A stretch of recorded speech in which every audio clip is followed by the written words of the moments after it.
আপনার রব আপনার সাথেই আছে। এটা সবসময় ফিল করবেন যে আমার রব আমার সাথে আছে।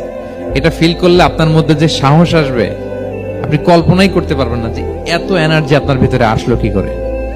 আপনারা খেয়াল করেছেন, বছর খানিক আগে ভারতবর্ষের আমাদের এক বোনের সামনে কিছু সন্ত্রাসী ওরা জয় শ্রীরাম বলতেছিল, মনে আছে? কিন্তু আমার ওই বোন মুস্কান কি বলছিল বলেন তো? তার এক আল্লাহু আকবারে from north to south, from east to west, the entire globe প্রকম্পিত হয়েছে। আমরা সবাই পড়েছি আল্লাহু আকবার। সবাই আমরা কি পড়েছি? আল্লাহু আকবার। কারণ সে ফিল করেছে যে আল্লাহ আমার সাথে আছে। মনকে তুমি বুঝিয়ে বলো আল্লাহ আছেন আমার সাথে, এটা ফিল করতে হবে। আল্লাহর হাবিব সাল্লাল্লাহু আলাইহি ওয়াসাল্লামকে আল্লাহ তাআলা এইটাই অ্যাসিউরেন্স দিলেন, কনফার্মেশন দিলেন যে মা ওয়াদ্দাআকা রাব্বুকা ওয়া মা ক্বালা, আপনার রব আপনাকে ভুলে যায় নাই, আপনার রব আপনার প্রতি অসন্তুষ্ট হয় নাই। আমি ইচ্ছা করে ওহিটা বন্ধ রেখেছি যাতে আপনার আরাম হয়।